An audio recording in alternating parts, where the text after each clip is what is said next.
close your eyes for a second and just listen. Beneath the sound of your breathing, beneath the quiet hum of whatever room you're in, there's something older, something waiting. We're taught that history begins with stone and fire, with the first people scratching symbols into clay, with pyramids pushing up out of the desert, with kings, priests, and the first written laws.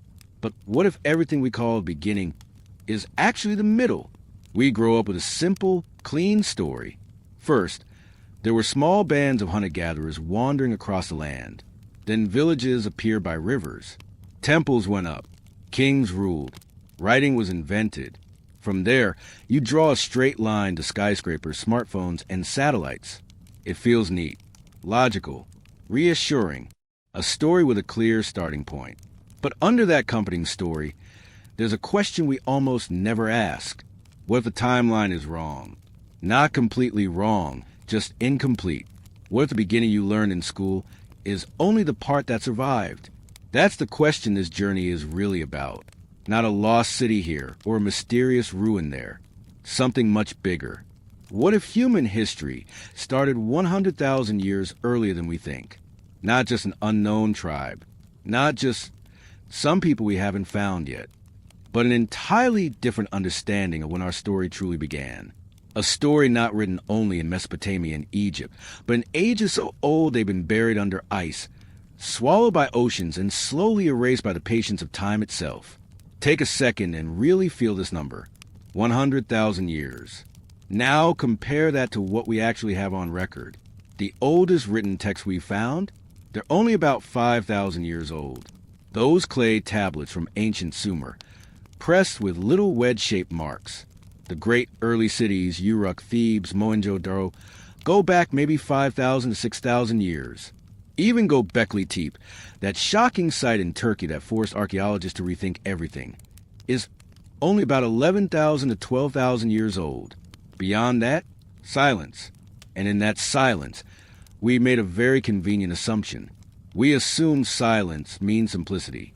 We picture stone tools, smoky campfires, people huddled in caves, wandering, surviving, but not really thinking the way we do, not planning, not building complex societies, not dreaming in symbols. Silence, we tell ourselves, means nothing was there, but silence doesn't mean absence. Silence can just mean the earth did its job too well and hid what once existed. Think about how history survives. It's not a neat, complete record laid out end to end, like a timeline in a textbook. It's more like a handful of pages torn from an enormous book, the only pages that happen to avoid fire, water, rot, and erosion. A stone monument survives if the climate is dry. A burial is preserved if the soil is cold. A clay tablet lasts if it gets buried in sand and never disturbed. But wood rots, cloth crumbles, leather disintegrates, metal rusts. Even stone, given enough time, wind, and rain, gets ground back into dust. The further back you go, the fewer chances anything had to survive at all. So our knowledge of the deep past doesn't rest on certainty. It rests on two very shaky things: the luck of preservation and the luck of discovery. Now let's flip this around. Imagine our world from the outside. Picture the cities you know, the highways stretching over continents, the power plants, the skyscrapers, the fiber optic cables under the oceans, the servers humming away in data centers, the satellites quietly orbiting above. Now imagine that tomorrow all of it stops. No more maintenance, no more repairs, no more people. What would be left in 100,000 years? Concrete would crack and crumble under endless cycles of heat, cold, and rain. Glass would shatter, then grind down into sand. Steel would rust into reddish dust. Forests would grow over highways. Tree roots would claw through basement walls. Rivers would shift course. Valleys would flood. New coastlines would form. Glaciers might advance and retreat again, scraping everything in their path. Mountains would weather. Hills would slump. Our tallest towers would collapse. And over thousands of years, their rubble would smooth out until it just looked like another hill. Even our greatest monuments, the pyramids, the biggest dams, the tallest skyscrapers, would erode and sink into the landscape. Give it long enough, and they become nothing more than oddly shaped mounds that no one would think twice about. The Earth would rewrite its own surface, and we would vanish. If our entire civilization could disappear that completely, even with all our concrete, steel, and satellites, what would you realistically expect to find from a civilization that existed 100,000 years ago? How would you even recognize it? That's the challenge archaeology faces. Most of the methods we use today, digging a few meters down in river valleys, surveying deserts, exploring caves, are perfect for uncovering the last few thousand years. But tens of thousands of years? 100,000? That's a different game entirely. We search where evidence is likely to survive, where we already expect to find something. We tend to look for things that fit the timeline we already believe in. And because of that, we might be missing an entire chapter of the human story. Here's the key idea. The possibility we're talking about here isn't some wild conspiracy theory. It doesn't require aliens or magic or rewriting physics. It requires something much more uncomfortable, admitting that memory is fragile and time is vast. We like to think of ourselves as the first to build cities, the first to write, to make art, to measure the stars, the first to sit around and ask questions like, what does it all mean? But what if we're not the first at all? What if other waves of humans rose and fell before us? What if building up and then collapsing, remembering and then forgetting, isn't a glitch but a pattern, like waves on a shore? Each one rises, curls, breaks, and slides back into the ocean, leaving only the faintest trace of foam. Here's a hard fact we often gloss over. Homo sapiens, people like us, have existed for at least 300,000 years, maybe longer. For 95% of that time, we have no written record, no surviving libraries, no neatly labeled monuments, hardly any artifacts that tell a clear story. We assume that means those humans live in a kind of eternal Stone Age tutorial level, that they wander without complex ideas, without deeper knowledge, without long-term plans, just day-to-day survival. But assumption is not proof. Those early humans had the same kind of brains we do, the same capacity for language, memory, imagination, abstraction. They survived ice ages and brutal droughts. They crossed mountains and oceans. They adapted to environments we would struggle to endure even with modern gear. To say they couldn't have gone further, that they couldn't have built anything complex that vanished, is to underestimate them badly. It's also a little arrogant. It's us projecting our need to feel special onto a past we barely understand.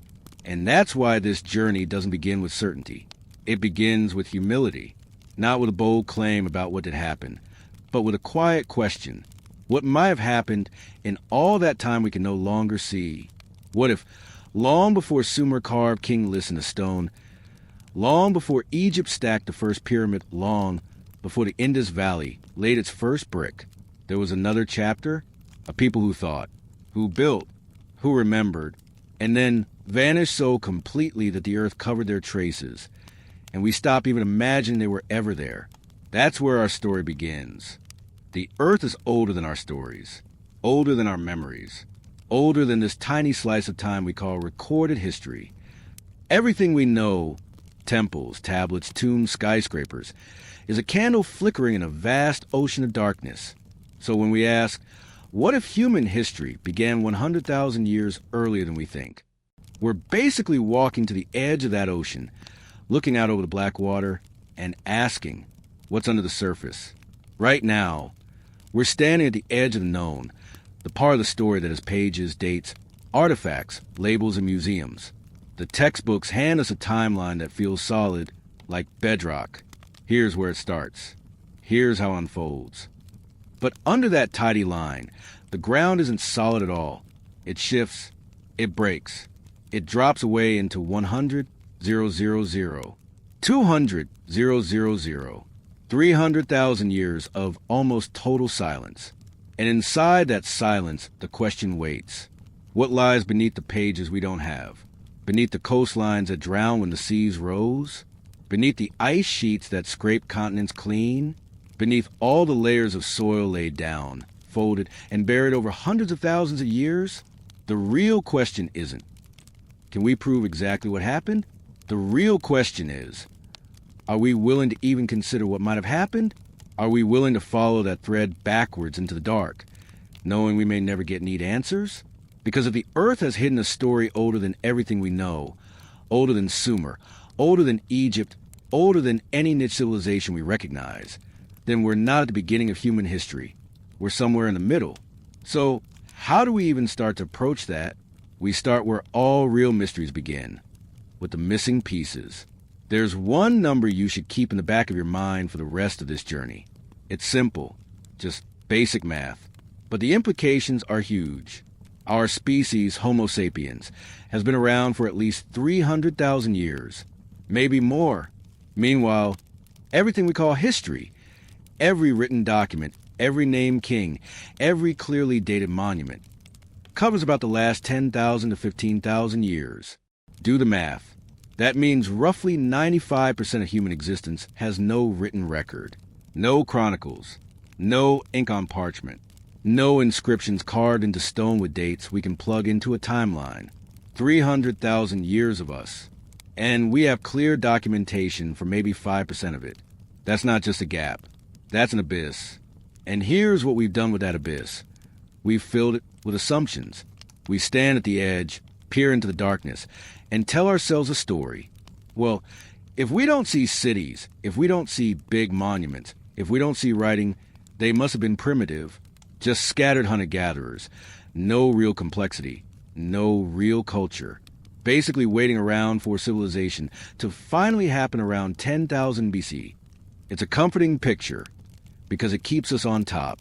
We're the real humans, the fully developed version. Everyone before us, beta testers. But the actual evidence we do have doesn't play along with that story. Let's jump to 2017. In a collapsed cave system at a place called Jebel Irhoud in Morocco, archaeologists found something that forced everyone to redraw the family tree. Skulls. Human skulls. Not Neanderthals. Not some half-step missing link. Homo sapiens. Anatomically modern humans. Us. And these remains weren't 50,000 years old. Not 100,000. They were dated to around 300,000 years ago. Think about what that means. These weren't cartoon cavemen with tiny brains, hunchbacks, and clubs over their shoulders. Their skulls show brain sizes on par with ours. Their bones show upright posture. Their hands would have been dexterous and capable. Their physiology suggests they had everything they needed for complex speech. In other words, the hardware was there. The same kind of brain that writes code, paints murals, builds rockets, and binge-watches documentaries existed 300,000 years ago. So here's the uncomfortable question. If they had the same kind of brain, why do we assume they use it so differently? We know they made tools, good ones, blades shaped with intention, stone worked with precision. These weren't clumsy rocks smashed together by trial and error. They show planning, technique, an understanding of how stone fractures. But tools are just a hint. They're like finding someone's screwdriver and trying to reconstruct their entire life from that one object. As we move closer to the present, though still deep in what we like to call prehistory, the picture gets even more interesting. Travel with me, in your mind, to a place called Blombos Cave on the southern coast of Africa. In layers of sediment dated to around 75,000 years ago, archaeologists found something that shouldn't exist if our primitive wanderer story were true. Pieces of red ochre, pigment, engraved with deliberate geometric patterns, crosshatch designs, straight lines intersecting at intentional angles, not random scratches, symbols, alongside them, shells with tiny holes drilled in them, beads, jewelry. Now pause and ask, what does that actually mean? These people weren't just struggling to survive day to day. They were decorating themselves, marking identity, creating patterns that meant something, maybe to them, maybe to their group, maybe spiritually. They were thinking in symbols. And symbolic thought is a foundation of everything we call civilization. Language is symbolic. Math is symbolic. Art, religion, money, writing, all of it is built on the ability to let one thing stand for another. To see a mark on stone and know that isn't just a line. It means something. Blombo's cave takes that ability and pushes it back to at least 75,000 years ago, long before the pyramids, long before Sumer, long before any niche civilization in our history books. And that's not the only site that cracks open the story. Move northeast to Ethiopia, places like Herdo and Homo. At Herdo, we find fossilized human remains around 160,000 years old that show signs of intentional treatment after death. Skulls carefully cleaned, possibly polished, not just tossed aside. Handled, that suggests ritual, mourning, a sense that the dead are more than just discarded bodies. At Homo, remains nearing 195,000 years old show that these weren't isolated loners. They lived in groups. They coordinated. They moved together, which means they communicated in ways complex enough to organize daily life. So, put this together. By at least 160,000 to 200,000 years ago, we have humans who look like us anatomically, think abstractly enough to create symbols and art, treat their dead in ways that suggest belief, respect, maybe spiritual ideas, live in groups that require communication, planning, and social rules. They weren't waiting for civilization to begin. They were already thinking, creating, believing, remembering. So here's the next obvious question. If humans 100,000 or 200,000 years ago had the mental capacity for complex thought, what were they doing with it? That's where the silence turns from empty to haunting. We have scattered artifacts, beads, engraved stones, carefully treated bones. But we don't have their languages. We don't have their stories. We don't have whatever systems of knowledge they may have built over tens of thousands of years. Those systems could have included navigation techniques, star lore and early astronomy, sophisticated medicinal plant knowledge, social structures as intricate as any niche society we see later. We just don't know, and that's the point. The silence doesn't prove that nothing was there. The silence only proves that we've lost almost everything that was there. Knowledge is not a staircase that only goes up. It's fragile. It doesn't automatically stack and stack forever. It has to be remembered. It has to be taught. It has to survive war, famine, migration, disaster, and sheer boredom. Break that chain, even for a few generations, and entire worlds of understanding could evaporate. We've seen it happen in the last few thousand years alone. If we can forget so much so quickly in our tiny 5% of recorded time, what could have been forgotten across the other 95%? That's the abyss we're standing over. Not an empty darkness, but a darkness full of lives lived, lessons learned, cultures thriving and collapsing, most of it beyond our reach. For now, let's stay with this idea of forgetting for a moment, because it's more important than it sounds. We like to imagine knowledge as this neat, upward staircase. We discovered fire, then tools, then farming, then writing, then electricity, then the internet. Each step locked in forever. No going back. But that's not how it actually works. Knowledge isn't permanent. It's more like a campfire. If no one tends it, it goes out. To keep knowledge alive, you need three things: memory, teaching, continuity. Break any one of those for long enough, and even the most advanced idea just disappears. And we don't have to speculate. We've watched this happen inside the tiny sliver of history we can see. The Romans, for example, knew how to make concrete that could harden underwater, harbors, aqueducts, structures that survived for thousands of years. Then Rome fell, power shifted, trade routes changed, institutions collapsed, and a lot of that engineering knowledge just evaporated. For centuries, people in Europe built with simple materials. That specific recipe for Roman concrete? Lost. We only figured out again in modern times by studying the remains. Same with philosophy and science. The works of Greek thinkers, Plato, Aristotle, Euclid, and many others, were largely forgotten in medieval Europe. Not because they weren't brilliant, but because the texts weren't preserved, copied, or valued in the right places at the right times. Those ideas came back to Europe much later through Arabic translations. In other words, one entire civilization had to reteach another its own forgotten heritage. And it's not just the classical world that loses things. Indigenous knowledge systems, about ecosystems, healing plants, navigation, weather patterns, have been refined over millennia. Whole bodies of practical science, tested generation after generation. And yet, when communities are displaced, language is suppressed, elders die without passing on their teachings, that knowledge can vanish in a few decades. Think about that. Roman engineering, lost for 1,000 years. Greek philosophy, misplaced for centuries. Indigenous wisdom, erased in less than a lifetime when culture is disrupted. If that much can disappear in a few hundred years, what could disappear in 10,000? In 50,000? In 100,000? Now let's go back to that familiar line you see in every textbook. History begins with writing. Before writing, it's prehistory. After writing, it's history. Simple, right? But there's a hidden assumption in that sentence. That nothing really important happened before people started scratching symbols onto clay or papyrus. Writing is treated like the on switch for real civilization. But that's backwards. Writing isn't the beginning of thought. It's just the beginning of preserved thought.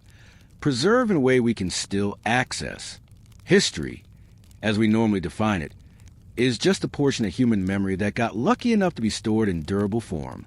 If you take a step back and think about it differently, you could argue history began the first time a human remembered something and decided it mattered enough to tell someone else. The first time someone said, "Let me tell you what I know," and someone else listened, that was a real beginning. That could have been 10,000 years ago, or 100,000, or more. We have no way of knowing. Because for most of human existence, memory didn't live in books. It lived in people, in conversations, in songs, in rituals, in stories told over and over until they embedded themselves into culture. When we say prehistory, what we're really saying is the part of human memory we no longer have access to. That doesn't mean nothing happened. It just means the hard drives got wiped. So when we talk about the 95% we've forgotten, we shouldn't picture an empty timeline. We should picture a crowded one with the label scraped off. Millions of people lived in that space. They loved, struggled, experimented, explored, raised children, buried their dead, watched the night sky, and tried to make sense of being alive. They absolutely created meaning. They almost certainly created knowledge. They just didn't write it down in ways that could survive 300,000 years of erosion, ice, flood, and geological chaos. Or if they did, we simply haven't found it yet. Now here's where the idea gets even more interesting. We tend to assume that if something existed and mattered, it would leave obvious traces. Monuments, giant ruins, inscriptions, tools scattered everywhere. But as we've already seen, even our world, the most globally connected industrial, high-tech world humanity has ever built, would vanish surprisingly fast on geological timescales. Give it 100,000 years, and you're not walking around a planet full of rusted skyscrapers and halfway intact highways. You're walking around a world where nature has quietly reclaimed almost everything. So when we look back 50,000 or 100,000 years and see mostly stone tools and bones, it's easy to say, see, they were simple, just survival. But that's like walking through a burned library, seeing only a few charred pages and deciding the books must have been empty. All we're really seeing is what happened to survive fire and time. And that brings us to a shift in mindset. Instead of asking, where's the proof of a lost complex culture? We should also be asking, given what time does to evidence, how much proof will we realistically expect to find? Because once you factor in erosion, ice ages, rising and falling sea levels, earthquakes, landslides, floods, and the simple recycling of the Earth's surface, you start to realize something. The real mystery isn't, why haven't we found more? The real mystery is, how did anything survive at all? So, let's recap where we are before we go deeper. Humans like us have been around for at least 300,000 years. We have clear written history for maybe 10,000 to 15,000 of those years. That leaves 95% of our story in near total darkness. We know early humans had the brains and the creativity for complex culture. We know knowledge can be lost quickly, even in well-documented eras. We know the Earth is extremely good at erasing physical evidence over long time scales. Given all that, Is it really so crazy to imagine that somewhere in that missing 95%, humans might have built more than we think? That they might have created societies, traditions, technologies, or niche cultures we simply no longer see? We're not saying there were smartphones 100,000 years ago. We're not saying there were global empires with satellites and Wi-Fi. We're saying, if humans like us had hundreds of thousands of years to experiment, fail, adapt, and rebuild, it's wildly unlikely that nothing complex ever happened until just recently. The 95% we forgot is not empty. It's full of lives, full of ideas, full of experiments in how to be human. We just don't remember them, because the earth folded them away. Time smoothed them into silence. The stories broke. The line of memory snapped. But forgetting doesn't mean it never existed. And if we start from that simple truth, that what's gone is not the same as what never was, then the way we look at the deep past changes completely. That's the foundation we need as we move into the next part of this journey. Because now we're going to add another layer. Not just lost time, but a planet that periodically wipes the slate clean. To really understand how much can be lost, we have to stop looking just at humans and start looking at the planet itself. Because there's a kind of forgetting that doesn't happen in our minds at all. It happens in ice, in rising seas, in rock. It's not a cultural forgetting. It's geological. Think of it as the Earth's reset button. Over the last 300,000 years, the full span of Homo sapiens, our planet has not been sitting still in some stable, gentle climate. It's been swinging back and forth through extremes. Ice ages, plural. We often talk about the Ice Age like it was one long, frozen chapter. In reality, the climate has cycled through many cold and warm phases. Ice sheets advanced and retreated over and over, in rhythms measured not in years or centuries, but in thousands of years. During the coldest periods, glaciers didn't just sit quietly on mountaintops. They grew into continental ice sheets. Imagine an unimaginably slow, grinding wall of ice, 1, 2, even 3 kilometers thick, crawling across the land. Northern North America buried, Scandinavia and huge parts of northern Europe under ice. Northern Asia locked down in white. Those glaciers weren't gentle. They were bulldozers made of frozen water. As they moved, they scraped away soil. They ground down hills. They carved deep valleys. They polished mountains smooth.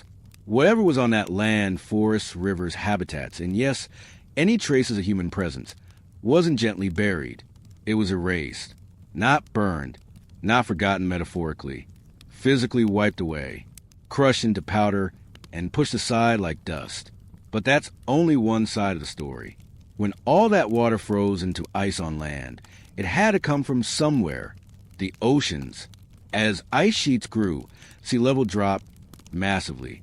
At the peak of the last ice age, about 20,000 years ago, global sea level was roughly 120 meters lower than it is today. 120 meters. That's like draining the ocean down the height of a 40-story building. Now, picture what happens when you lower all the oceans by that much. The coastlines move.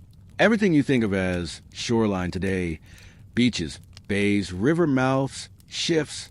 The sea pulls back, revealing land that is now deep underwater. And that land wasn't barren muck. It wasn't some useless strip of sand. It was prime real estate. Fertile plains, river valleys, forest belts, grasslands full of game. Exactly the kind of places humans love to live. Let's make it less abstract. Today, between Britain and mainland Europe, you've got the North Sea. Cold, gray, rough water. But if you rewind the clock 10,000 to 15,000 years, there was no North Sea the way we know it. There was land, a huge, rolling plain we now call Doggerland. Back then, Britain was an island. It was just the western fringe of a wide, green landscape connected to France, Belgium, the Netherlands, Germany, Denmark. Rivers braided across it. There were lakes, marshes, forests, hills. Archaeological clues, like stone tools dredged up by fishing trawlers, tell us humans lived there. They hunted. They fished. They probably built shelters, maybe even long-term camps or settlements. It was a whole world, and now it's gone. When the ice began to melt and sea levels rose, Doggerland didn't vanish overnight. At first, rivers swelled. Low-lying areas turned swampy. Then lakes joined, estuaries formed, and eventually, the sea poured in. Over a few thousand years, a blink in geological time, the entire landscape drowned. What had been forest and field turned into seafloor. Today, it lies under 30 to 40 meters of water and layers of mud. We only know it was there because of sonar scans and random artifacts caught in nets. The full picture of life on Doggerland, that's likely gone forever. And Doggerland was just one piece of drowned earth. Now look east and south. During lower sea levels, the shallow continental shelf that now holds Indonesia, Malaysia, and surrounding waters was not shattered into islands. It was one vast landmass, sometimes called Sundaland. Imagine a super region of tropical forests, rivers, and coasts stretching from what is now mainland Southeast Asia, all the way down toward Australia. It was bigger than India, warm, resource-rich, and incredibly attractive to humans and animals. Then the ice melted. The ocean poured back in. What had been lowland forest became the floor of the South China Sea and Java Sea.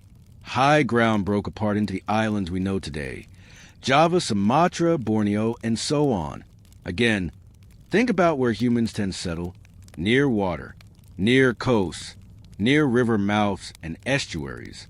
Sunderland would have been full of those spots. Now, all underwater. The same pattern shows up in the Arabian region. Today, the Persian Gulf is a body of water separating the Arabian Peninsula from Iran and Iraq. But when sea levels were lower, the Gulf wasn't a gulf at all. It was a gigantic river valley, an extension of the Tigris and Euphrates systems, stretching far beyond their modern mouths. It would have been lush, a natural corridor for human movement, a perfect place for long-term settlement. Then the water rose. The valley flooded. What might once have been fertile plains and riverside communities became seafloor under 50 to 80 meters of salt water and silt. You can see the pattern now. Ice grows, sea level drops. New coastal lands appear, humans move in. Ice melts, seas rise, those same lands drown. Over and over. And because humans love coasts, because coasts mean food, transport, trade, the places we're most likely to build our earliest dense communities are also the places most likely to be underwater right now. Meanwhile, the civilizations we know, Sumer, Egypt, the Indus Valley, ancient China, lived along rivers that remained above water even after the seas came back up. The Tigris and Euphrates, the Nile, the Industry, the Yellow River. We call these cradles of civilization. But what if they're just the cradles that happen to stay dry? What if older centers of human life, places where people gathered, experimented, built, and passed down knowledge, were sitting on those now drowned coastlines? If that's true, then a huge piece of our story would be sitting under the waves. And the scale of that loss? It's almost hard to wrap your head around. When the ice sheets melted and sea levels rose at 120 meters, the amount of land that went underwater wasn't some small strip around the edges. It was over 20 million square kilometers. That's roughly the size of North America. An entire continent's worth of habitable, often prime, coastal land gone. Not frozen wasteland. Not useless. Likely some of the best land humans had. Now combine that with the violence of the transition. Sometimes sea level rise is slow. Year after year, the waterline creeps higher, and people keep moving inland, abandoning one shoreline settlement after another. But sometimes, it's brutal. Meltwater lakes trapped behind ice dams break suddenly, unleashing floods larger than anything we've ever recorded in modern times. Whole valleys scour out. Rivers reroute. Sediment buries everything. Whether fast or slow, the result is the same. Wooden structures rot and collapse. Anything organic, cloth, rope, leather, plant fiber, disappears. Stone foundations are buried in silt and sand. Whatever survives is battered by currents, colonized by sea life, and gradually becomes part of the seafloor. The ocean is a merciless editor. Salt water corrodes. Waves grind. Currents rearrange everything. Over 10,000 years, even massive stone structures can be broken apart, buried, or worn down so much they look like random rock formations. This is what we mean by the Great Forgetting. Not a single disaster, Not one flood, but a long, repeating process. Ice grinding away the north, water swallowing the coasts, sediment burying what remains, the earth quietly cleaning its own canvas again and again. Now imagine you want to deliberately design the perfect system to hide any evidence of early human civilization.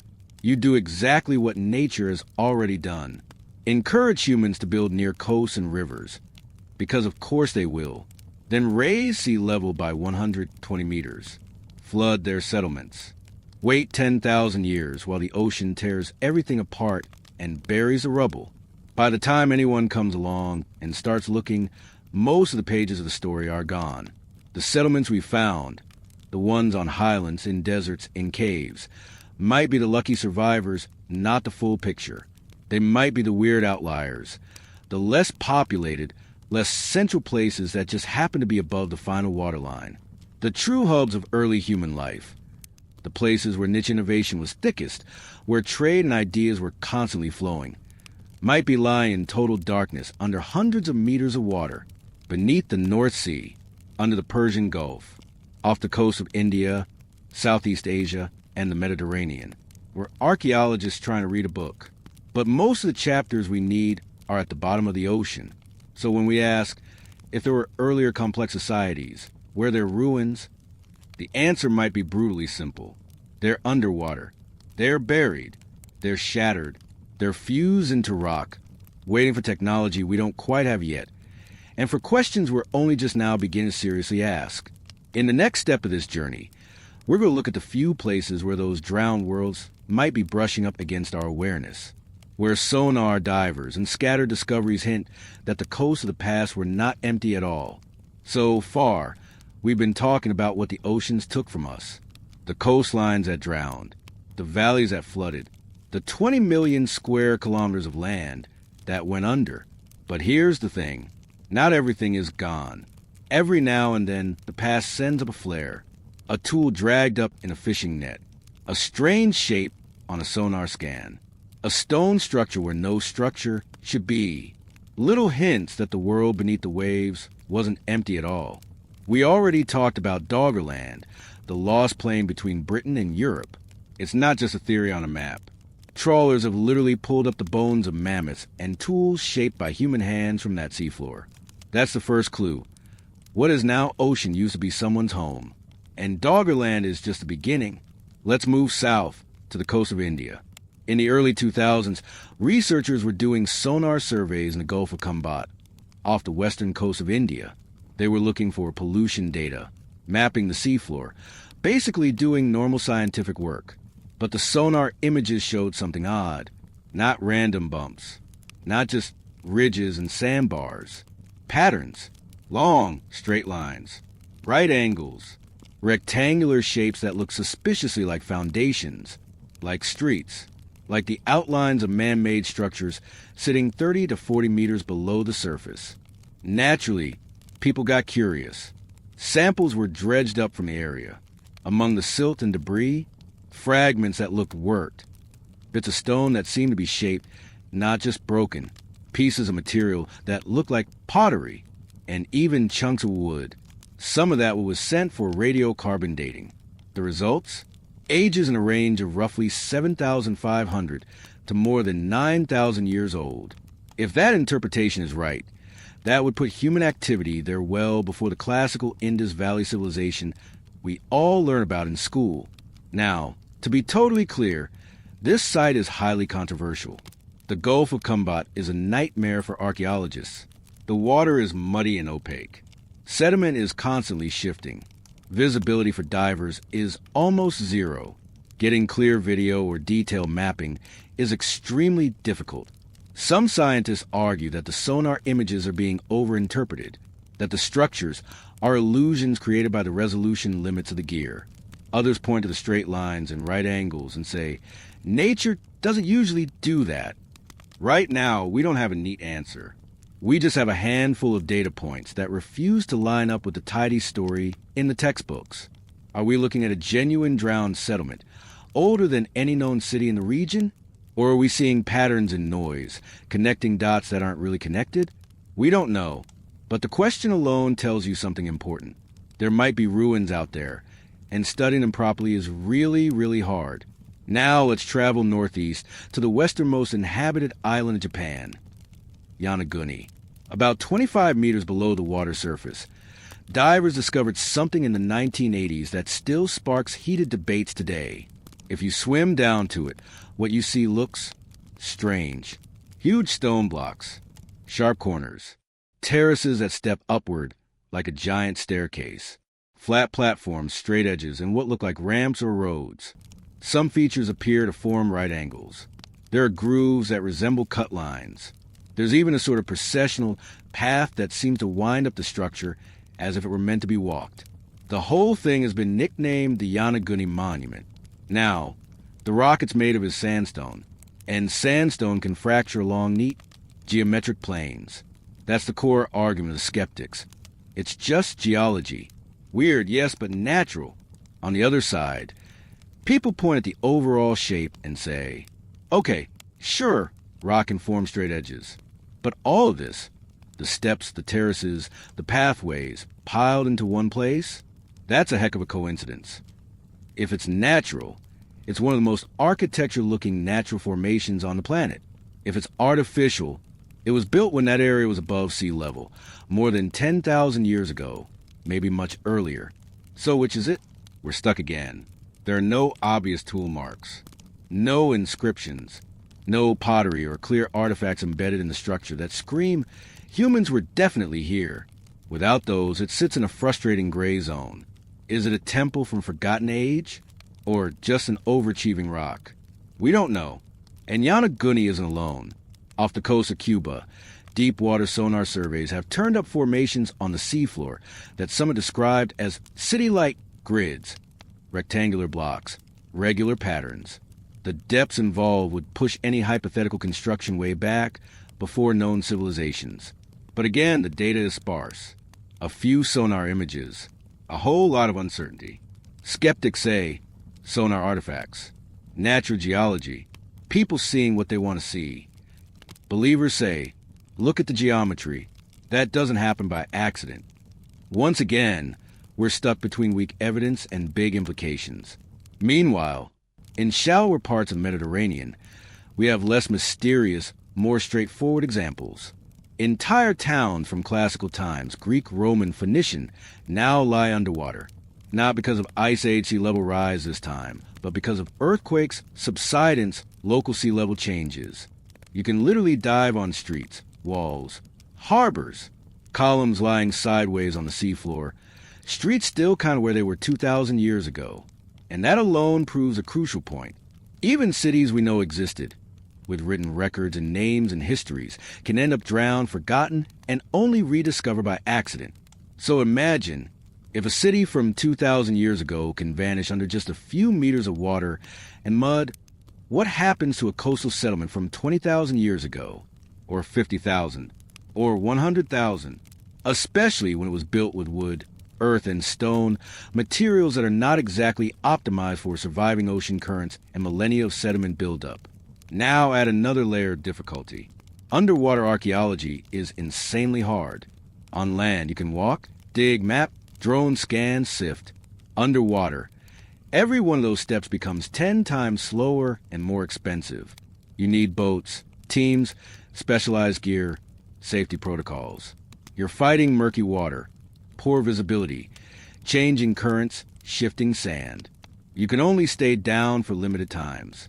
And you're trying to interpret fuzzy sonar images of structures buried under layers of mud. On top of that, most of the seafloor around former coastlines hasn't even been mapped in detail. We've explored space with more precision than we've scanned our own continental shelves. So when someone says, well, if there were older civilizations, surely we've found them by now, they're picturing a world where we've thoroughly checked. We haven't, not even close. We've peeked. We've sampled. We found a few weird things that don't quite fit, and a few clear examples of younger drowned cities. But that's it. The deeper reality is this. The best places for early humans to live, Ice Age coasts and river mouths, are now underwater. The amount of lost land is enormous. The physical evidence that might remain is fragile and buried. The tools required to search it properly are expensive and still developing. And the search itself has barely started. So when we peer into the deep past and see almost nothing beneath the waves, we shouldn't jump to. Nothing was ever there. We should recognize what we're actually looking at. Absence of evidence, not evidence of absence. The coasts of the past were almost certainly full of life. What we have right now are flickers, Doggerland tools, Gulf of Combat sonar patterns, the Yonaguni puzzle, submerged ancient ports in the Mediterranean. None of them, by themselves, prove a lost advanced world. But together, they whisper the same thing. The story of humanity is not just written on land. A lot of it is probably lying under the sea, beyond the reach of our shovels and cameras. For now. And that brings us to a crucial shift in the journey. If the Earth keeps erasing our physical traces, if stone, wood, metal, and even cities can be drowned, crushed, and recycled, then where else could a record of deep time be hiding? If ruins vanish, what remembers? The answer might be closer than we think. Inside us. In the next part, we're going to leave the seafloor behind and look inward, into our own bodies. Because there is another archive, one that wasn't drowned or eroded or buried. An archive written in code, passed down from parent to child for hundreds of thousands of years. Our DNA. We've talked about the Earth as an archive. Rock, ice, sediment, oceans. But there's another archive, one that didn't drown, didn't freeze, didn't erode. It isn't buried under mountains or seafloors. It's walking around right now. You, me, everyone. Our bodies, more specifically our DNA. Think of DNA as a library written in a 4-letter code, ACGT. Every cell in your body carries a copy of this library, and that library is old. It has been edited, copied, and reshuffled across hundreds of thousands of years of human existence. It doesn't remember like a brain remembers. It doesn't store stories and images, but it does store patterns, tiny sequences that survive generation after generation. We are, in a very real sense, walking archives of deep time. And one scientist learned how to read that archive. They found something unexpected. We are not alone inside our own ancestry. For a long time, we told a simple story. Homo sapiens evolved in Africa. We slowly spread across the world, replacing other archaic humans, like Neanderthals. They were separate from us. We were the final, successful model. End of story. But then genetics blew that story open. Let's rewind to the 1800s, to a place in Germany called the Neander Valley. Neanderthal in German. Workers are dug up strange bones, a skull with a heavy brow, thicker than modern humans, along with other robust bones. For decades, scientists argued, is this a diseased human? An ape? Something else. Eventually, they realized this was a different kind of human, not a chimp, not us, something in between. We named them Neanderthals. They lived in Europe and Western Asia, while early Homo sapiens were evolving in Africa. For a long time, the story we told was neat and separate. 2 branches on the human family tree. They go their own ways. Neanderthals die out around 40,000 years ago, and modern humans take over. Fade to black. Then came ancient DNA. In 2010, researchers managed to sequence the Neanderthal genome from bones tens of thousands of years old. They compared that code to modern human DNA, and what they found was wild. Neanderthal DNA wasn't just sitting in ancient bones. It was inside us, inside living people. Between about 1% and 4% of the genome of every non-African human alive today is Neanderthal in origin. This wasn't contamination. This was inheritance. At some point in the past, likely multiple points, modern humans and Neanderthals didn't just pass each other on the landscape. They met. They formed relationships. They had children. Those children weren't sterile hybrids. They grew up, had kids of their own, and their genes filtered down through time, all the way to you and me. We are not separate from Neanderthals. We are partly Neanderthal. And that was only the first ghost to step out of the dark. In a remote cave in Siberia called Denisova Cave, archaeologists found a tiny finger bone and a tooth. That's it. No skull. No full skeleton. Just fragments. Visually, they were hard to classify. But when scientists sequenced the DNA inside, they realized something astonishing. This wasn't a Neanderthal. It wasn't a modern Homo sapiens either. It was something else, a previously unknown branch of humanity, now called Denisovans. We don't have their statues, their art, or their cities. We have a few bones and their genetic fingerprint. Yet when scientists check modern DNA, especially in people from Southeast Asia, Melanesia, and Australia, they found Denisovan ancestry, up to about 5% in some populations. It wasn't just random junk DNA. Some of the genes inherited from Denisovans actually help people survive in very specific environments. For example, a variant of a gene called EPS1, found in Tibetan populations, helps the body cope with low oxygen at high altitudes. That variation appears to have come from Denisovan ancestry. In other words, Denisovans didn't just blend into us biologically. They passed on useful upgrades. The same is true for some Neanderthal DNA. Certain gene variants we got from them affect things like our immune system, skin, even how we respond to sunlight and disease. These weren't primitive cave people on the edges of humanity. They were intelligent, resilient humans adapted to their environments. And when they met our ancestors, the result wasn't one-sided extermination. It was mixing. And here's where it gets even stranger. Neanderthals and Denisovans are just the ghost populations we can name. When scientists study the genomes of modern African populations, they find patterns that don't match Neanderthals, Denisovans, or known early Homo sapiens. It looks like there were other archaic groups in Africa, completely unknown from the fossil record, that also interbred with our ancestors. We don't have their bones cataloged in a museum. We don't have their tools properly labeled. We don't have their myths or their languages, but we have their DNA. Ghost lineages, still walking around and living people. So what does all of this mean for our bigger question? It tells us that the world of 50,000 to 300,000 years ago wasn't a lonely stage with just us wandering around. It was a crowded world full of intelligent human cousins. Neanderthals in Europe and Western Asia. Denisovans stretching from Siberia into Southeast Asia. Unknown lineages in Africa and probably elsewhere. Different groups, each with their own adaptation tools and ways of life. Now imagine what happens when these groups meet. They don't just trade genes. It's very likely they traded knowledge, too. Think about any two human cultures meeting today. Even if there's tension, there's also exchange. Here's how we hunt in this landscape. Here are the plants that heal wounds. Here's how we chip the stone to make better blades. Here's when the seasons change and where the animals migrate. It's hard to picture early humans meeting and not sharing anything. Maybe our ancestors taught Neanderthals something. Maybe Neanderthals taught us. Maybe Denisovans passed along crucial knowledge about mountains, weather, or resources in their territories. We'll never know the details. Language doesn't fossilize. Conversations don't leave bones. But the DNA proves contact. And contact almost always means some form of exchange. So now zoom out.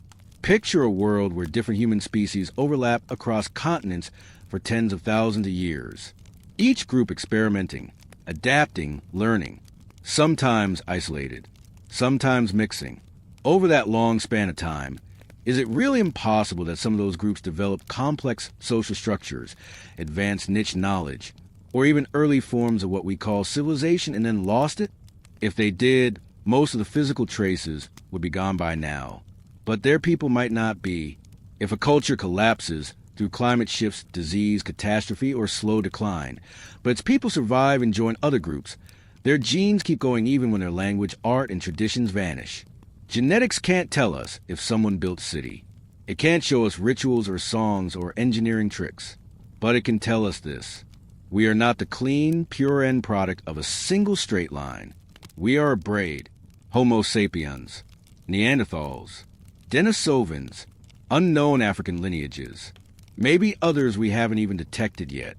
All of them contributed to what we are now. And if that much complexity exists in just the last 100,000 years that we can glimpse genetically, imagine how much more there could have been further back, in eras where genetic signals blur and fade and bones weather away. Here's the key takeaway. Our bodies remember things the earth forgot. They remember ancient meetings, ancient crossings, ancient families formed between different kinds of humans on cold plains, in deep forests, near ancient coasts now lost. And if a truly complex, long-lasting niche culture ever did arise deep in prehistory, if it rose, flourished, and then fell, leaving little in stone, its one surviving record might not be a ruin. It might be us. We might be the last living trace of people whose names, faces, and achievements are gone, but whose DNA still rides in our blood. In the next part, we're going to look at one more kind of memory. Not written, not genetic, not carved in stone. A memory carried in stories. The legends and myths that somehow survive when almost everything else is erased. Before writing, before clay tablets and papyrus scrolls, before anyone etched a king's name into stone. Humans had only one way to keep memories alive. Story, not history books, not hard drives. Voices, elders speaking to children, songs sung in ceremonies, tales told again and again by firelight until they sank so deep into culture that no one remembered not knowing them. We have a word for these stories, myths. And for a long time, the modern attitude toward myth has basically been nice stories, totally made up. We treat them as fairy tales, creative ways ancient people tried to explain the world before science showed up and fixed everything. Thunder, angry gods. Earthquakes, monsters underground. Floods, divine punishment. Case closed. But what if that dismissal is too easy? What if myths aren't pure invention, but distorted memory? Events that actually happened, filtered through thousands of years of retelling, metaphor, and symbolism. Not literal journalism, but not random fiction either. Think of it like this. If you take a real event, tell it over and over across 500 generations, every detail won't survive. But the core pattern, the emotional truth, the shape of what happened, might. So, let's test that idea on one of the most widespread myths humanity has. The flood. Almost every culture on Earth has a flood story. The details are different, but the basic plot is incredibly consistent. The waters rise. The world is overwhelmed. Most of humanity is destroyed. A small group survives, often by boat or by seeking high ground. When the waters recede, those survivors become the ancestors of whoever is telling the story. Civilization restarts. You see this pattern everywhere. In the Hebrew Bible, it's Noah and the Ark. Rain for 40 days and nights. A boat filled with animals, drifting on endless water. In Mesopotamia, it's Utnapishtim in the Epic of Gilgamesh, warned by the gods to build a boat and save life from a divine flood. In Hindu tradition, it's Manu, guided by a mysterious fish that grows and grows, eventually pulling his vessel to safety when the world is swallowed by water. In Greek mythology, Deucalion and Pyrrhus survive a flood sent by Zeus, then repopulate the earth. Indigenous Australian stories talk about rising waters that swallowed land which used to be dry. Many Native American nations have flood stories. Chinese, Andean, Pacific Islander, African traditions go almost anywhere, and the flood is waiting. For centuries, scholars shrugged and said, well, of course lots of cultures have flood myths. Floods happen everywhere. People exaggerate. End of discussion. But then geology stepped into the conversation.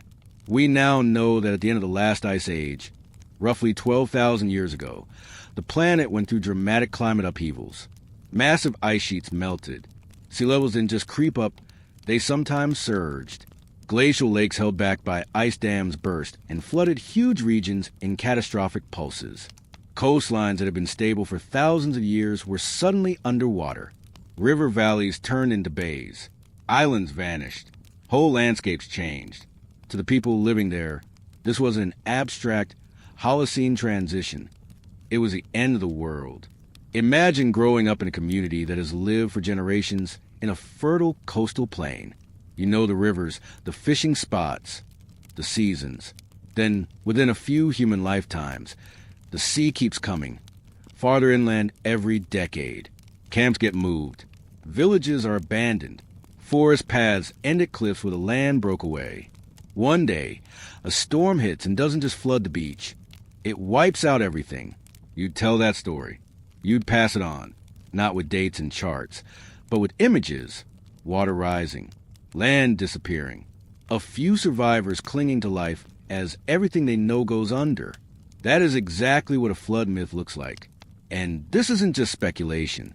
We have proof that oral traditions, stories told only by voice, never written down, can preserve startlingly accurate information for unbelievably long periods of time.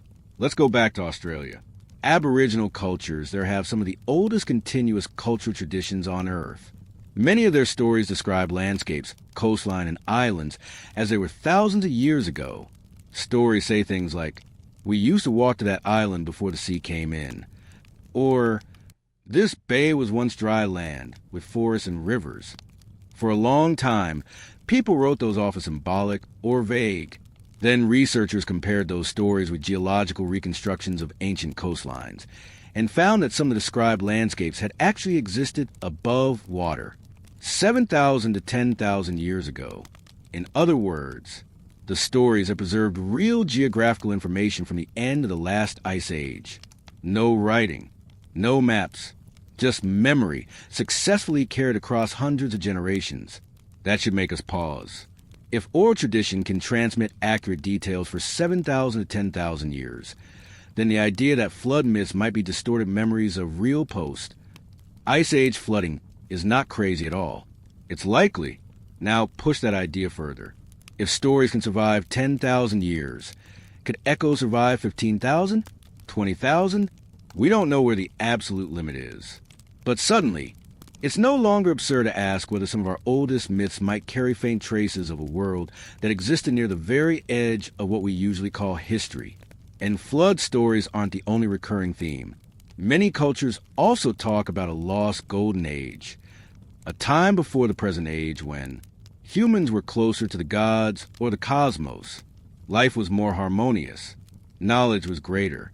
Something terrible happened, and that world ended. In Greek mythology, there are the ages of man, gold, silver, bronze, and so on, each age worse than the one before. In Hindu tradition, the cycle of yugas starts with Satya Yuga, an age of truth and perfection, then gradually declines. Chinese legends speak of sage kings ruling with perfect wisdom in a distant past. Then you have the more extreme versions: Atlantis, Lemuria, Mu, lost continents, advanced civilizations, high knowledge wiped out by disaster. Modern retellings often get wild, crystals, spaceships, psychic powers. But strip all that away, and the core story is simple. There were people before us who knew more than we do. They were destroyed. We are living after fall. Mainstream scholarship mostly rejects these as pure inventions, especially Atlantis, which almost certainly started as a philosophical metaphor in Plato's writing. And to be clear, we don't have archaeological proof of an ancient global supercivilization. But remember the pattern we've already seen. Göbekli Tepe shows up 12,000 years ago. Giant carved pillars, intricate art, built by people still technically classified as hunter-gatherers. Jericho and other early towns appear with walls and towers, not slowly evolving from primitive camps, but almost fully formed.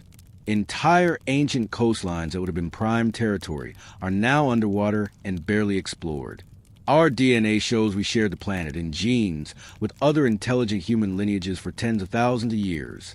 Oral traditions can hold surprisingly accurate memories for up to 10,000 years or more. Given all that, is it really safe to say every myth about earlier advanced cultures is obviously fake? Or is it more reasonable to say these stories might be warped, they might be exaggerated, symbolized, mixed with religion and imagination, but they could contain a kernel of memory?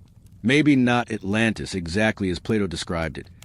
Concentric rings of canals and a proud naval empire, but maybe a thriving coastal culture during lower sea levels, drowned when the ice age ended. Maybe not literal gods descending from the sky, but people from already established centers of knowledge. Astronomers, navigators, farmers, traveling to new regions and teaching others. Think about how that would look from the receiving culture's perspective. One day, strangers arrive from sea. They know how to read the stars in ways you've never seen. They show you how to plant crops methodically, how to stack stones so it doesn't fall, how to track seasons more accurately. Of course, they seem like gods. Of course, their story grows with each retelling. Of course, after enough generations, they become mythic beings, star people, feathered serpents, sages sent by heaven. In Sumerian tradition, there are the Apkallu, wisdom bringers often depicted as part human, part fish. In Mesoamerica, cultures remember Quetzalcoatl, the feathered serpent associated with knowledge and civilization. In India, you get rishis, sages who preserve and transmit deep wisdom across ages. Modern people look at these and say, mythological figures, clearly made up. But looked at through another lens, they might represent distant memories of teachers, real humans from older knowledge centers, whose origins were misunderstood, and whose humanity was polished away into legend. And that's how oral tradition works. It doesn't preserve perfect raw data. It preserves patterns of meaning. A flood becomes a world-destroying deluge. A migration becomes a journey guided by gods. A brilliant teacher becomes a radiant being descending from the sky. Are those details literally true? Probably not. But underneath the miracles and metaphors, there might be a record of real events. Coasts drowning, people fleeing, survivors carrying fragments of old knowledge to new lands, culture starting over and remembering dimly that before this age there was another. We can't prove it. We can't reconstruct lost cities from stories alone. But once you know that, oral memory can be incredibly durable. The planet really did flood huge areas at the end of the last ice age. And our timeline keeps getting pushed back by new discoveries. Then myth stops looking like just stories. It starts looking like a cracked mirror. Distorted, yes, but still reflecting something. Myth is a memory of what stone has forgotten. And if we listen carefully, not to the surface details, but to the recurring structures, we might hear echoes of worlds that no longer have ruins we can touch. In the next part, we'll go even deeper than myth. Because there's one more archive we haven't fully considered yet. One written not in words, not in DNA, but in the very chemistry of the Earth itself. We've looked at stories. We've looked at bones. We've looked at drowned coastlines. Now it's time to look at the last archive. The one that doesn't care about myths or ruins, or whether anyone is around to read it. The archive written in the planet itself. In chemistry. In isotopes. In layers of mud and rock stacking up, grain by grain, over millions of years. Think of the Earth as the one historian that never stops taking notes. Not with words, but with traces. The atmosphere changes, it writes that down. Volcanoes erupt, it writes that down. A giant asteroid hits, wipes out the dinosaurs. That's a bold underline in the rock record. And maybe, just maybe, if an industrial civilization existed long before ours, the planet would have written that down too. That's the core of a thought experiment some scientists like to play with. It goes like this. If a civilization like ours, industrial, global, burning fossil fuels, reshaping landscapes, had existed millions of years ago, how would we know? Or flip it around. If our own civilization collapsed tomorrow, what would be left in 100,000 years? Let's start with that second question, because it's easier to imagine. Picture everything you associate with modern civilization. Cities glowing at night. Highways slicing across continents. Skyscrapers of steel and glass. Massive dams. Airports. Industrial zones. Data centers. Everything. Now hit pause on humanity. No more maintenance. No more repairs. No one left to patch, fix, or rebuild anything. Fast forward. In 100 years, nature is already winning. Roofs fall in. Roads crack and crumble as roots push through. Bridges sag and collapse. Glass falls from towers. Steel rusts. Give it 10,000 years, and those cities are unrecognizable. Trees grow where intersections used to be. Skylines have turned into odd-shaped hills. Rivers have shifted course, cutting through old neighborhoods and burying others in silt. And in 100,000 years, most of what we think of as our world is gone. Concrete doesn't last forever. Steel oxidizes into flakes. Glass fractures and weathers. Even the pyramids, some of our toughest monuments, would erode, slouching into lumpy mounds that don't obviously say humans built this. Our books don't stand a chance. Paper decays fast. Digital records, hard drives, servers, cloud storage are even more fragile than stone. Without constant power and upkeep, data centers die in years, maybe decades. Within a couple of thousand years, almost everything we recorded, photos, videos, documents, entire libraries, would be gone.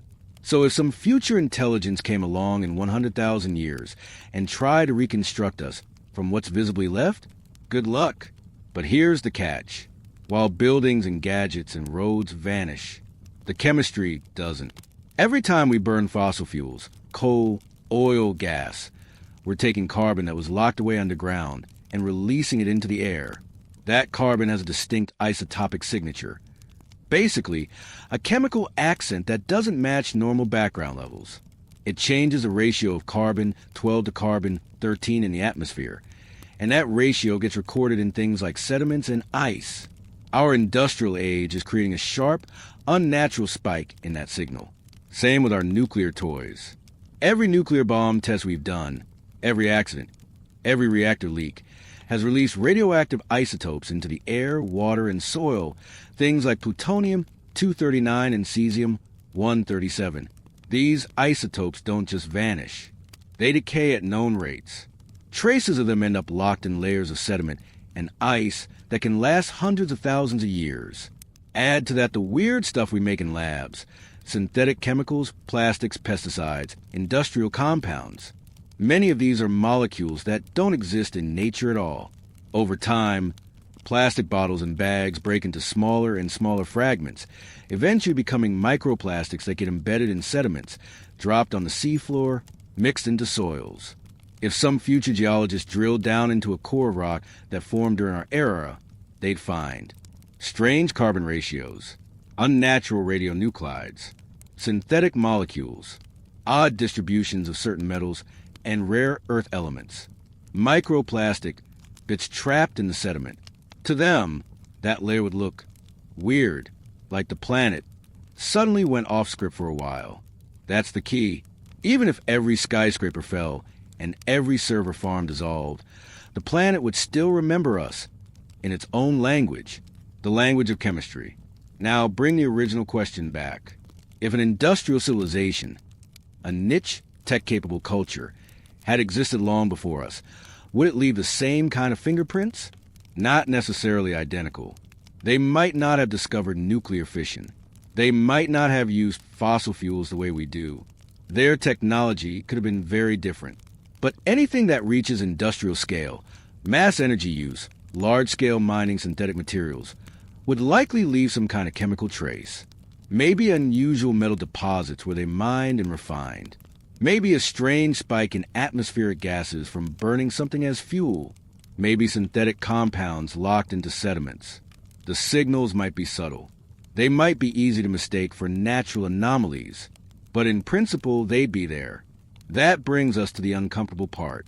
We haven't really been looking for them. Most geologists, quite reasonably, assume that the only big planet-wide changes in the distant past were caused by natural events. Volcanoes, asteroid impacts, climate cycles, mass extinctions, and a lot could be explained that way. But here's the catch. To recognize an unnatural signal, you have to first be open to the idea that something unnatural might be there. If you never consider the possibility, you'll probably label every weird spike as just another unusual natural event. We're only just starting to think, hang on, what would a pre-human industrial age look like in the geological record? So far, the answer is, we don't see clear evidence of one. No obvious global pattern of isotopes that screams ancient industry. No layer full of synthetic compounds that can't be explained by anything else. But remember our earlier pattern. We've barely explored the seafloor. We've only recently begun to seriously read the planet's chemical diary with high precision. And some parts of the record are puzzling. Odd shifts in carbon dioxide, temperature, methane, and other gases that we don't fully understand yet. Most of those puzzles probably have natural explanations. Volcanoes, ocean circulation changes, massive wildfires, Feedback loops we don't fully grasp. But could one of those anomalies be something else? A faint, almost obliterated echo of an earlier civilization? Right now, we can't rule it out with 100% certainty. We also can't claim it's true. We're in that frustrating middle ground of possible but unproven. What matters for our purposes isn't that there was an ancient high-tech society we haven't found. What matters is this. If there had been, we wouldn't necessarily expect to find skyscrapers, roads, or intact machines. We'd expect to find exactly what we're only just learning to look for. Small, strange shifts in the planet's chemistry. That's the deeper point. Temples crumble. Tablets break. Stories fade. Languages die. Myths twist and blur. But the planet is always recording. We just haven't finished learning how to read it. So where does that leave us? Back at the edge of the unknown. If human history began 100,000 years earlier than we think, if there were rises and falls, experiments and collapses, lost niche cultures that pushed further than we imagine, their ruins might now be ground under glaciers, drowned beneath seas, buried under kilometers of sediment, or smeared into subtle chemical traces we haven't recognized yet. We haven't found those traces in a way that convinces everyone. But we also haven't really mounted a full-scale search, because doing that requires a shift in mindset. From we know the past, and here's the timeline, to we might be missing entire chapters, and we need to look with fresh eyes. In the next part, we'll start to pull all of these threads together. The drowned coastlines, the archaeological anomalies, the ghosts in our DNA, the persistence of myth, the planet's chemical memory. Not to prove a grand theory, but to reframe how we see ourselves in the story, not as the beginning, but as one wave in a much bigger ocean of time. So here we are, not exactly at the end, but at a high overlook, a place where we can stop, turn around, and see the path we've walked. We started with a question that sounded simple, but wasn't. What if human history began 100,000 years earlier than we think? To even hold that question in your mind, we had to peel back a lot. We stared into the abyss of missing time. 300,000 years of Homo sapiens, with only the last 10 to 15,000 clearly documented. We watched ice sheets grind whole regions down to bedrock.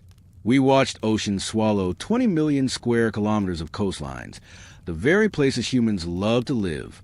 We looked at sites like Göbekli Tepe, Jericho, Catalhoyuk, places that seemed to appear suddenly already complex, as if their builders inherited knowledge rather than slowly inventing it from scratch. We followed divers down to drowned landscapes, Doggerland, submerged ruins, puzzling formations like Yonaguni, and realized that the best real estate of the Ice Age is now seafloor we've barely begun to explore. We turned inward and found ghosts in our DNA. Neanderthals, Denisovans, unknown African lineages, all woven into us, proving that the world of the deep past was not simple or empty, but full of intelligent humans sharing not just genes, but probably knowledge. We listened to myths, flood stories, golden ages, wise visitors from the sea or the stars, and saw that oral traditions can carry real memory for thousands of years, even as details twist into symbolism. We looked down into the rock record, the chemistry of the planet itself, and asked, if someone like us had come before, would the Earth remember them? Not as ruins, but as isotopes, carbon spikes, strange molecules? None of this gives us certainty. We don't walk away with a neat headline, ancient supercivilization confirmed. What we walk away with is something subtler and maybe more important, a shift in how we see the story. Because there's a deeply human habit we're all guilty of. We like to imagine ourselves as the main event, the pinnacle, the final form, the top of the evolutionary staircase. We tell our story as if it's an arrow, first simple, then complex, first ignorance, then knowledge, first wandering, then cities, then science, then us. We stand at the tip of that arrow and say, this is it. This is what all of history was leading to. But what if history isn't an arrow at all? What if it's a wave? Picture standing on a beach, watching the ocean. A wave rises, builds, curls, crashes, then retreats, sliding back into the sea. Then another rises, and another. Each one is unique in its details. The exact shape, the foam, the angle, but the pattern is the same. Rise, Crest, break, fade. Now imagine civilizations like that. Not one single, glorious climb from caves to rockets, but many rises and falls. A group of humans figures out how to do something new. They organize on a larger scale. They map the stars. They master a certain kind of building. They develop a deep, niche knowledge of their world. That wave builds. But then climate shifts. A drought lasts centuries. The ice melts and the sea takes the coasts. An epidemic hits. Volcanoes erupt. Or maybe it's just a slow grinding of time. Generations forgetting, moving, changing. The wave breaks. The people don't vanish. They scatter. Some knowledge survives, carried a story, custom ritual. But the buildings fall. The writing crumbles. The centers that held it all together dissolve. From a distance, from thousands of years later, all that complexity can look like nothing. A few stone tools, some bones, a forgotten layer in the soil. Then, somewhere else, sometime later, another wave begins. New people, same species. Maybe carrying fragments, half-remembered stories of before, glimpses of an older world. They start again. New experiments, new temples, new cities, new myths, and eventually that wave breaks too. If that's the real pattern, then we're just the wave that's breaking now. Not the first, probably not the last, not the pinnacle, just the current crest. At first, that sounds depressing, like being told, you're not special, but look more carefully. This perspective doesn't shrink us. It connects us. If we're not the first, then we're not alone in time. We're part of a lineage of waves. Ancient peoples whose names are gone, whose languages are extinct, whose cities, if they built any, have turned to dust or lie drowned, but who were, in all the ways that matter, like us. They worried, they hoped, they told stories, they laughed, they mourned their dead, they watched the sky and asked, what is all this? Some of them figured things out, maybe things we still don't know. Some of them made mistakes we're repeating right now. We're not standing on empty ground. We're standing on top of ruins we can't see. Ruins of knowledge, of experiments, of meanings created and lost. Our science, our technology, our philosophies, all of them are built on layers and layers of forgotten work. Even in the tiny window we do have recorded, we can trace that inheritance. Greek thinkers preserved by Islamic scholars, then passed back to Europe, Roman engineering resurfacing in modern material science. Indigenous plant knowledge becoming the basis for modern medicine. Lost building techniques rediscovered by studying ancient ruins. Now stretch that idea across 300,000 years. How much don't we see? How much of what we think is brand new is actually an echo of something older that survived in fragments? This is why the question, what if human history began 100,000 years earlier than we think, matters, not because it proves some specific lost civilization, but because it forces us to confront how small our view really is. It asks us to trade arrogance for humility, to admit that we do not have the full story. We may be missing entire chapters. Our place in history is not the summit, but somewhere in the middle, and there's something quietly beautiful in that. Because if we're in the middle, not at the top, then what we do now isn't about maintaining our status as the greatest. It's about how well we handle our turn. What do we build while we have the chance? What do we choose to remember? What do we choose to pass on? Knowing that one day, inevitably, this wave will break too. Our cities will fade. Our records will rot. Our monuments will collapse. Maybe our chemical signature will persist in the rocks.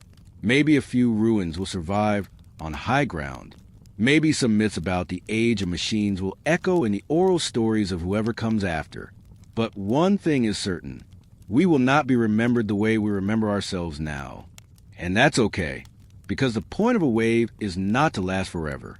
The point is to rise, to move, to shape the shore while it exists, and to pass its energy forward.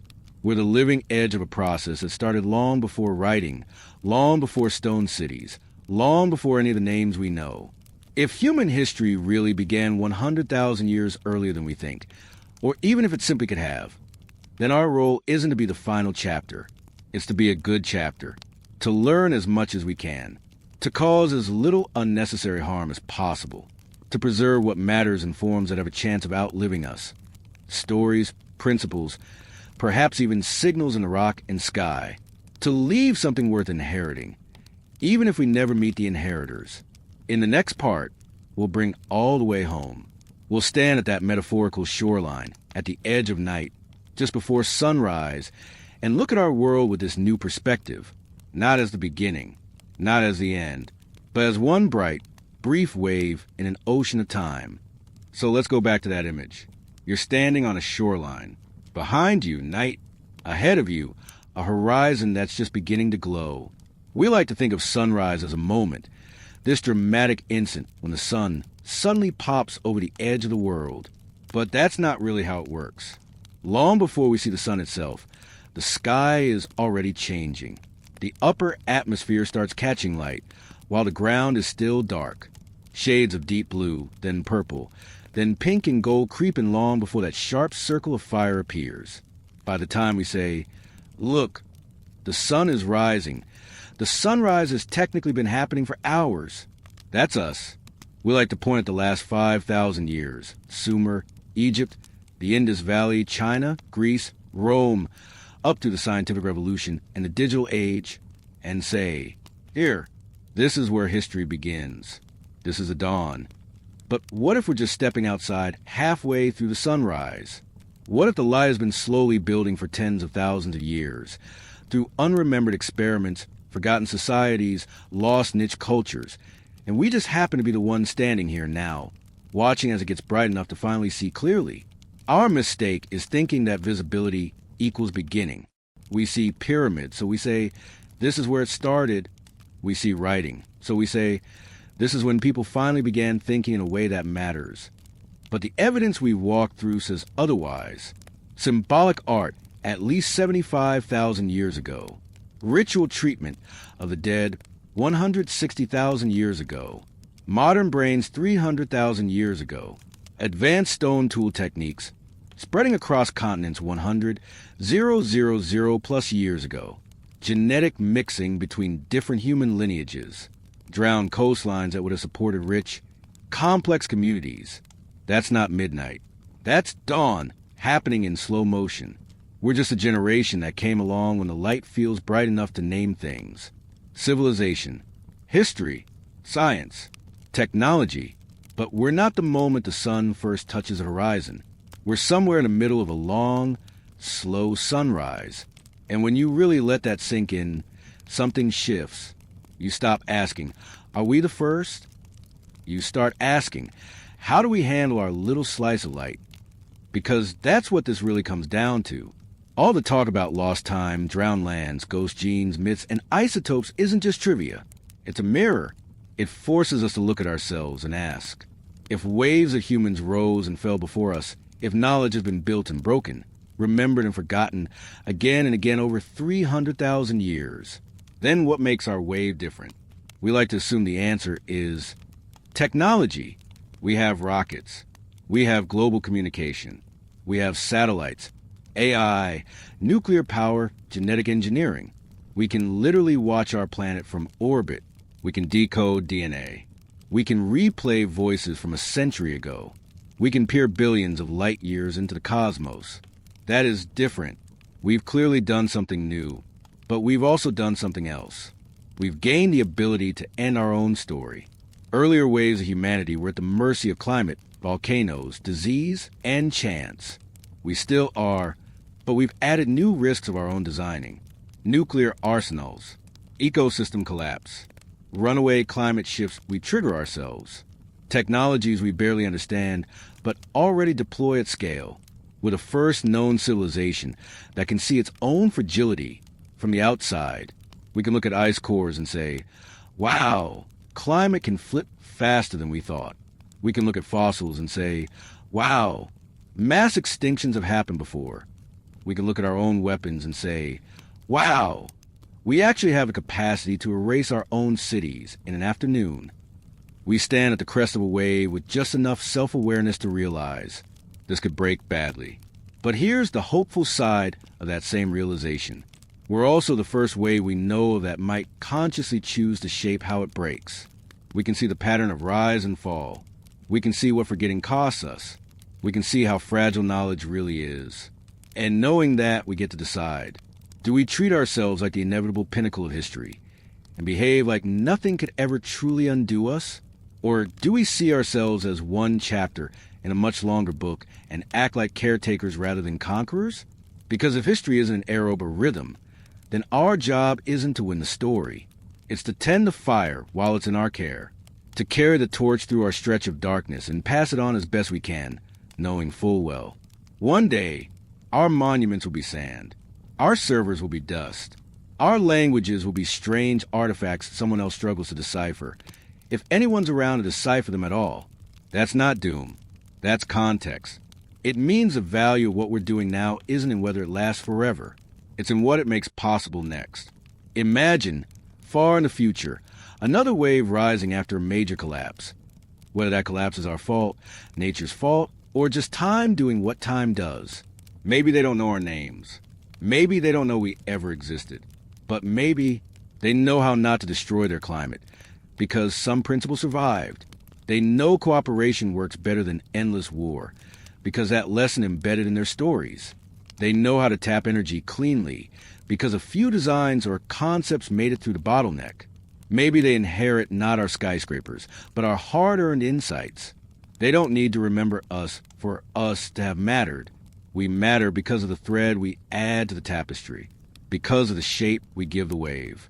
And here's where the deep time perspective becomes less abstract and more personal. When you realize we're not the beginning, a few things become very hard to believe.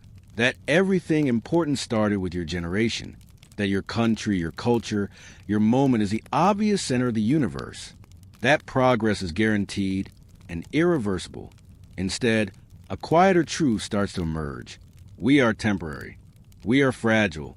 And we are connected to people who came before us in ways we can't fully see. Every tool in your hand, every idea in your head rests on uncountable lives and forgotten experiments. On someone who first thought, what if I hit the stone like this, not like that? What if I plant seeds instead of just gathering? What if we build our shelters this way? What if I mark this pattern on a rock because it means something to me? Most of those someones died nameless. No statues, no Wikipedia entries, no monuments in their honor. And yet, they're in everything. You are living in the afterglow of choices made 1,000 years ago, 10,000 years ago, maybe 100,000 years ago. So the real question becomes, what kind of afterglow do we want to leave? When a future wave of humans, or whatever comes after humans, looks back at the layered time where we lived, what do we want them to see? A sharp spike of destruction and chaos? Or a strange little window in the rock record where something different happened? Where civilization noticed its own power, felt its own fragility, and chose restraint over greed, cooperation over endless competition? We don't control the whole story. We never have. The earth, the climate, randomness, chance, they all get a vote.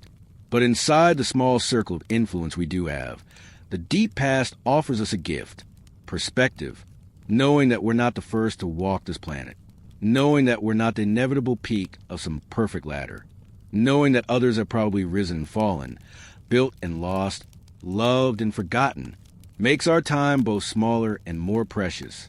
Smaller, because we're not the whole story. More precious, because this moment, this wave, this sunrise is ours. We don't get to choose where in time we're born, but we do get to choose how we show up while we're here. In the next part, we'll zoom in even more, from the scale of civilizations down to the scale of you personally.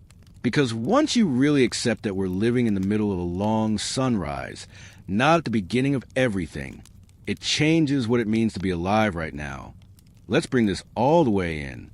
We've been talking in huge scales, hundreds of thousands of years, continents rising and sinking, glaciers grinding landscapes flat, niche civilizations maybe rising and falling before anyone could write their names down. It's easy, in that kind of scale, to feel very small, like you're just a dust speck riding on a bigger dust speck, surrounded by a universe that mostly doesn't know or care that you exist. And in a certain sense, yeah, you are small. So am I. So is everything we've ever built. But there's another way to look at it. Instead of seeing yourself as a tiny, meaningless point in a giant timeline, you can see yourself as a bridge. A living link between a past we can barely see and a future we can't predict. Think about it. Every thought you have, every decision you make, every story you tell is happening at a very specific moment in the long sunrise of human history. You're sitting in one particular band of color on that sky, in between all the darkness that came before and all the daylight that hasn't arrived yet.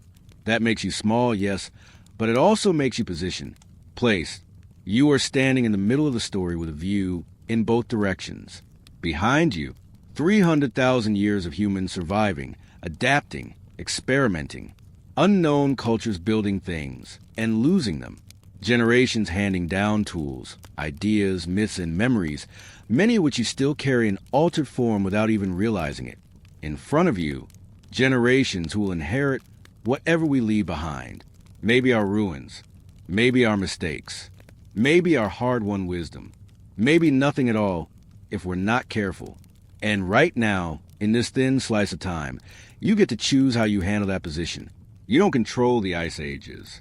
You don't control tectonic plates. You don't control the deep rhythms of climate or the slow drift of continents. But you do control how you live, what you value, what you amplify, and what kind of signal you send forward. A lot of people, when they think about legacy, imagine monuments, buildings with their names on them, statues, some huge digital footprint. But the past is brutally clear about one thing. Those things don't last.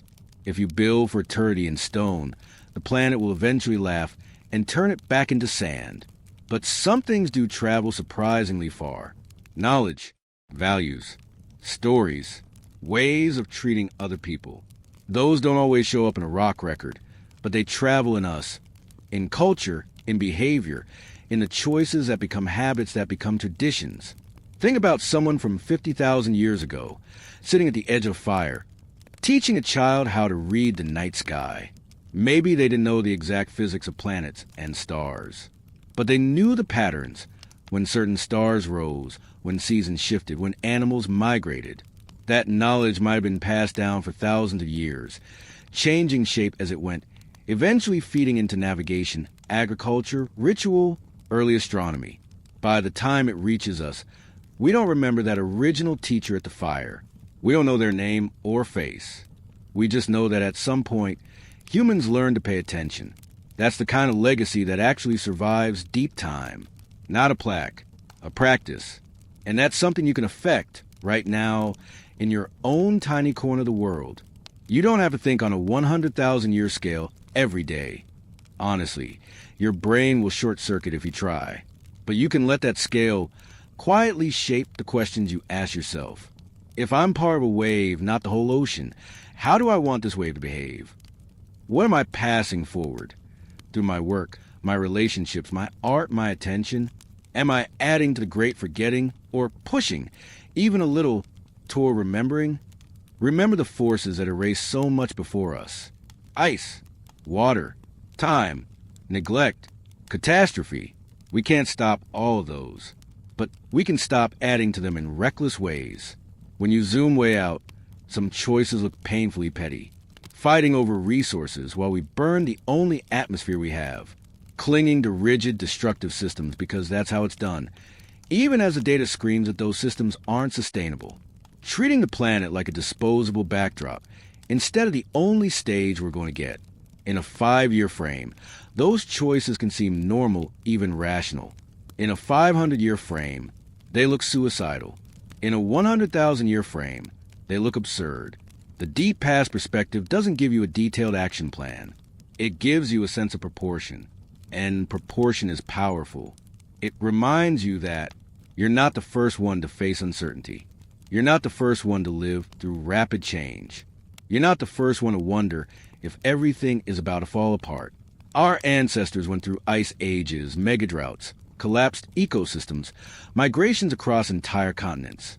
They survived, often barely, often at great cost. We are their descendants. Some part what got them through. Resilience, ingenuity, cooperation, willingness to adapt made it all the way to us. So the question becomes, do we use that inheritance well? Or do we waste it acting like we're invincible? There's another, quieter gift in thinking this way too. It takes some pressure off. If you grew up in a culture that constantly screams, be the best, be the first, be the one who changes everything, deep time offers a counter message. You don't have to be the main character of history. You can just be a good ancestor.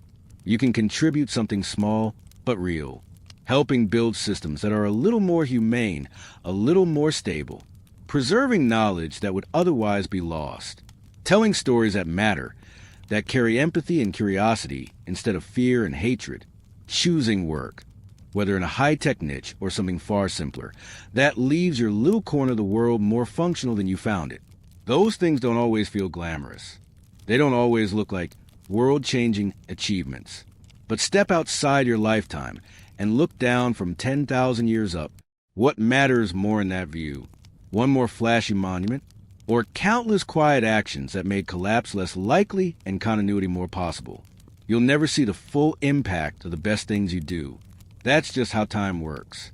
Someone who shared a vital piece of knowledge 20,000 years ago never saw the chain reaction it set off either. You plant seeds in soil, you will not live to see his forest. That's not a flaw. That's the job. So here's where we are now. We've taken a long walk through deep time. We've watched waves rise and fall.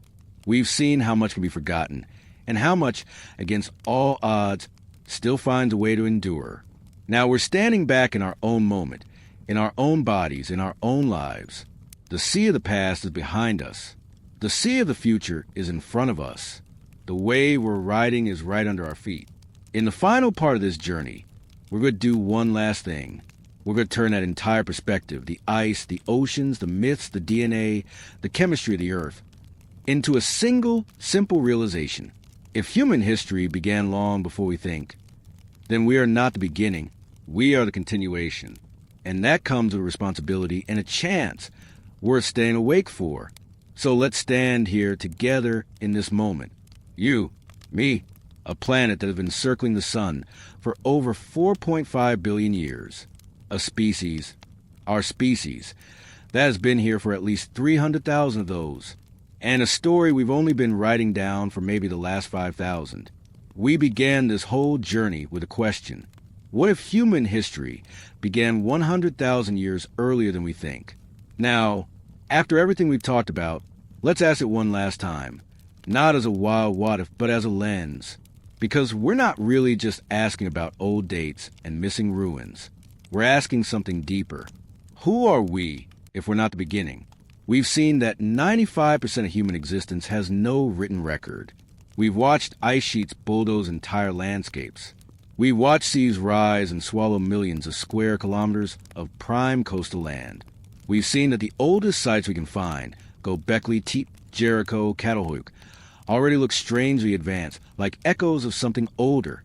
We've followed hints of drowned worlds on the seafloor, places that were once river valleys, forests, and plains where people almost certainly lived. We've discovered that our DNA is not a straight, clean line, but a weave. Homo sapiens braided with Neanderthals, Denisovans, and other ghost lineages we barely understand. We've listened to myths, floods, golden ages, wise teachers from lost lands, and realized that oral traditions can preserve real memories for thousands of years. We've looked into the rock record, into the chemistry of the earth, and discovered that if any industrial-scale civilization ever lived here before us, the most lasting trace wouldn't be cities. It would be subtle anomalies in carbon, isotopes, and strange molecules. Put all that together, and the neat high school timeline starts to look a little fragile. The story we were taught, that everything important begins with a few river valley civilizations 5,000 years ago, starts to feel less like a full history and more like a highlight reel from the most recent season. So let's rewrite the story, not as fact, but as a more honest possibility. Maybe human history didn't start with the first clay tablet. Maybe it started the first time a human remembered something and decided it mattered enough to share. Maybe it started when someone watched the stars and thought, there's a pattern here. Or when someone picked up a stone and realized, if I hit it this way, I get a better blade. Maybe it started when people sat together and said, this is who we are. This is where we come from. This is what happened when the sea came in. This is what the elders taught us about the wind and the animals and the plants. This is what we must never forget. Those moments didn't leave monuments. They left habits, technologies, stories. They left ways of thinking that, through endless generations, eventually led to written laws, star charts, algorithms, and rockets. We don't know how many times those chains of memory started strong, then snapped. We don't know how many waves of culture, knowledge, and experimentation have risen and fallen in the missing 95%. But we do know this.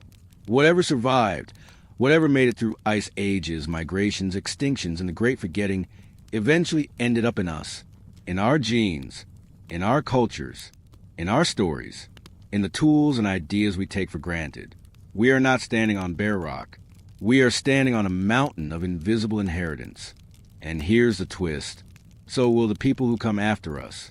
One day, maybe in 10,000 years, maybe in 100,000, the ruins of our world, if any are left, will be as mysterious to them as Göbekli Tepe is to us. Maybe they'll find a cracked chunk of some synthetic material and argue whether it's natural or artificial. Maybe they'll detect a weird spike in radioactive isotopes and carbon ratios and wonder, what happened here? Was this a civilization? What did they know?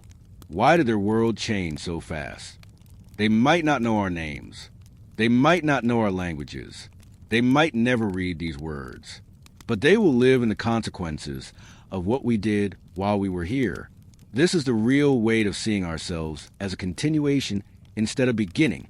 If we're one wave in a long series of waves, then the shape of this wave affects the ones that come after. Even when the details are forgotten, the impact remains.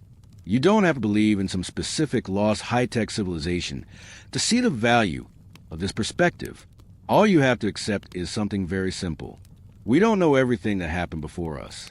We're not guaranteed to know everything happening now. We won't control everything that happens next. But in our little window, we do have choices. We can choose to act like history started with us and will end with us, to consume like there's no tomorrow, to treat the planet as a disposable backdrop, to chase power and comfort at any cost. Or we can act like people who understand that they are temporary stewards, not owners, caretakers of knowledge, caretakers of each other, caretakers of a planet that's been through more chapters than we will ever read. That doesn't mean living in fear. It doesn't mean romanticizing some imaginary perfect past. It means living with awareness, aware that your actions ripple outward, not just sideways into your social circle, but forward into time, aware that what we normalize right now, how we treat the environment, how we structure our economies, how we handle conflict, writes the script that others will either suffer under or build upon.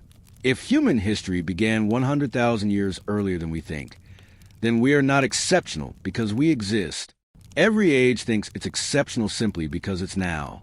What makes us special is not that we're the most advanced or the first global civilization. What makes us special is that, for the first time that we know of, a civilization can see this far into its own past and this far into its possible futures at the same time. We can watch the ice melt at the poles in real time. We can map drowned river valleys and realize people might have lived there once. We can compare DNA and discover that we carry the echoes of other humans who walked this earth long before us. We can listen to ancient stories and understand that they're not just superstition. They might be data heavily compressed into myth. We can also see what happens when we push systems too hard. Climate, biodiversity, resources, social cohesion. We can see the fault lines forming before they split open. That awareness is our superpower and our test. What do we do with it? Do we keep sprinting forward, eyes fixed only on our own lifetimes? Or do we slow down enough to ask, how will this choice look from 1,000 years away? How will it look from 10,000? If another wave rises after ours, will they curse us or quietly thank us for the few things we got right? We don't need to be perfect. We won't be. We're still human, messy, emotional, contradictory. The same species that painted cave walls and builds particle accelerators also starts wars and scrolls endlessly through feeds. But we can be intentional. We can be humble. We can hold two ideas in our minds at once. We are tiny. What we do matters. Because in a universe this big and a history this long, that's always been the paradox. You are one person on one planet in one moment, and yet you are also the current endpoint of 300,000 years of unbroken human survival, and a potential ancestor of everything that comes next. So if human history began 100,000 years earlier than we think, or even if it just could have, then this is what follows. We are not the beginning. We are the continuation.